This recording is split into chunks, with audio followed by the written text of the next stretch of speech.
What's up, residents? Alistair here. Godzilla, the hulking titan, king of the monsters, the uncontrollable force of nature. We've seen him change in size throughout the years, sometimes larger, sometimes smaller. But he's reached as big as he's ever been in a live-action movie in 2019's Godzilla, King of the Monsters, who stood at 393 feet tall. Godzilla vs. Kong was set to continue this size and potentially even increase it to be even larger. But following the release of its trailer, a horde of fans have come to claim that Godzilla has somehow gotten smaller. But is there any truth to this?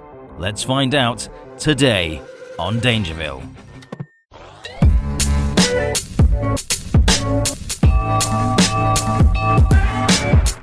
Welcome back. Godzilla vs. Kong looks to be an exciting, action-packed adventure, and most fans are in agreement.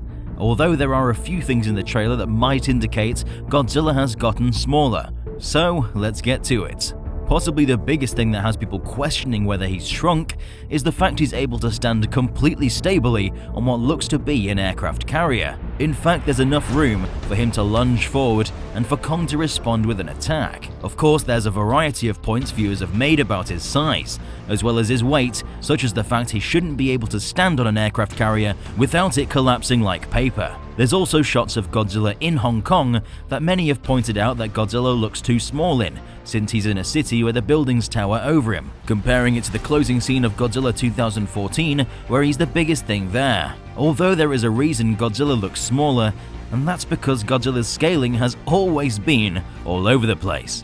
We saw Godzilla swim alongside an aircraft carrier in the 2014 film, and he dwarfed them in comparison.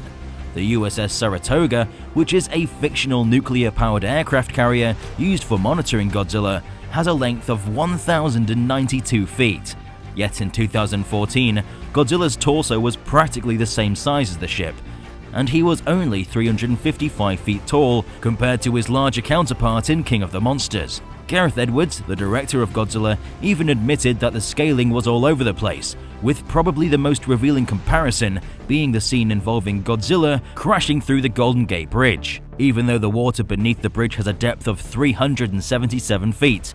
The height of the bridge is 754 feet, so Godzilla would need to be around 900 feet to wade through the water like he did in the film. And the ending, where we see Godzilla walk past the buildings after successfully eliminating the Mutos, has Godzilla being much larger than he should be. But all those scenes have something in common. They're all incredibly great shots. But most people actually don't even realize there's drastic scale issues with these scenes, because it makes for a brilliant scene that pulls you into the film. So scaling has never been consistent. But remember this philosophy: if it's awesome, it's fine. The same philosophy can be applied to Kong Skull Island, and yes, even Godzilla King of the Monsters. And it's not exclusive to the monsters as well. Even the vehicles change size throughout the film. At one point, an Osprey, a helicopter-like aircraft, is the same size as Ghidorah's snout. But then the Argo, a vehicle much larger than any modern aircraft, is suddenly tiny in comparison, even though it can carry multiple Ospreys inside. But it's an incredible shot, right?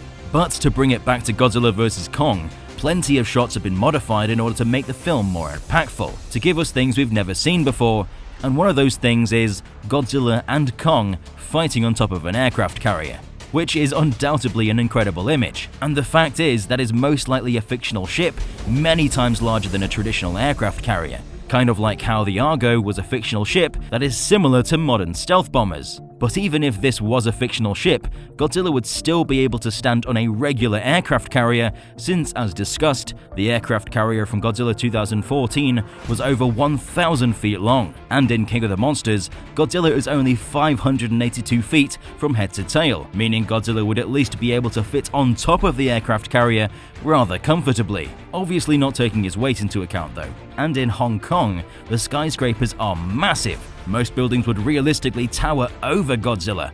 In fact, 480 buildings in the region stand over 492 feet tall.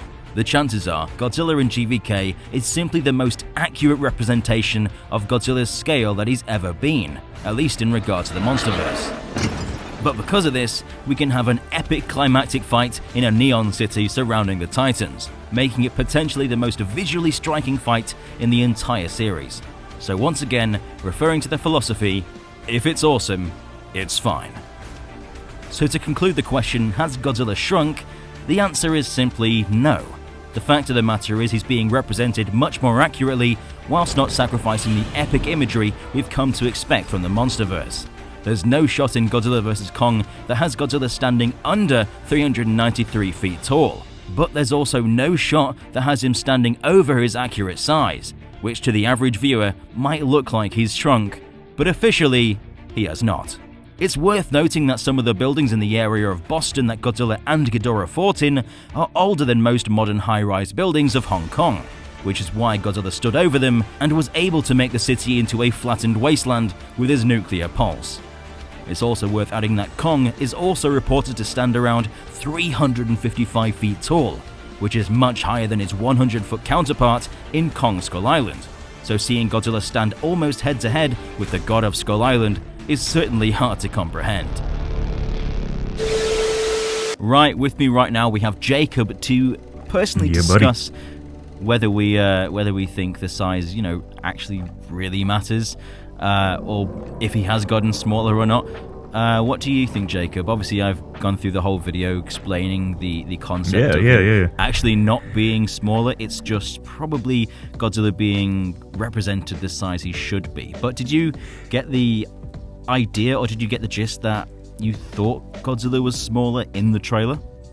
No, I just thought the things around him were bigger this time around. I know obviously Ghidorah was huge in the last one, but a lot of the time he was hunched over and stuff, so it kind of made, he looked a lot bigger. And then they were in the city of Boston, which has some giant buildings, but as far as I've never been there or anything, but as far as I know, it definitely doesn't have the most giant skyscrapers around.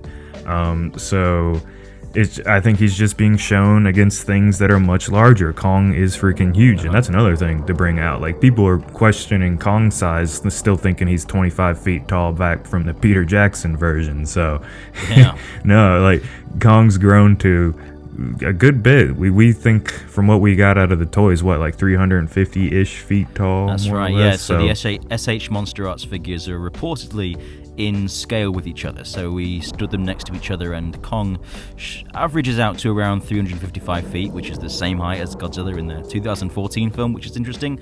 But yeah, so he is smaller. I've seen a lot of people say that he's bigger than Godzilla, but he's not. It's just the way he's kind of lunging at him, and Godzilla isn't fully stood up yet, but he is definitely smaller than him. Yeah, so I really think that's just the main thing. I think this Godzilla is the same size he's always been. He's just surrounded by a lot bigger things around him, as I discussed in the video, there's actually 480 buildings in Hong Kong are over 480 feet tall, which is a good nearly 100 feet taller than Godzilla himself. Pretty much 100 feet, yeah. So it's unsurprising that he's surrounded by taller buildings, which is fine. It's okay to have Godzilla be surrounded by taller buildings, because that's the reality we live in, is that we don't live in a world where the buildings are only like 10 stories tall anymore.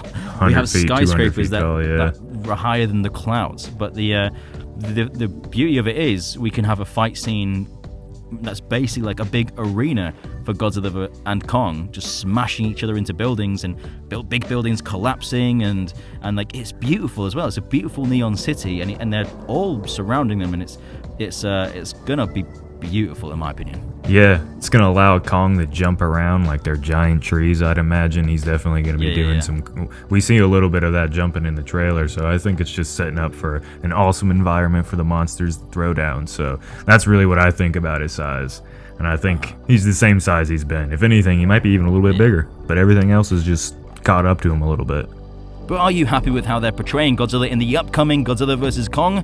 Let us know in the comment section down below. If you enjoyed this video, then leave a like, because it helps this video reach a wider audience. Don't forget to subscribe and stomp that notification button to become a resident of DangerVille today.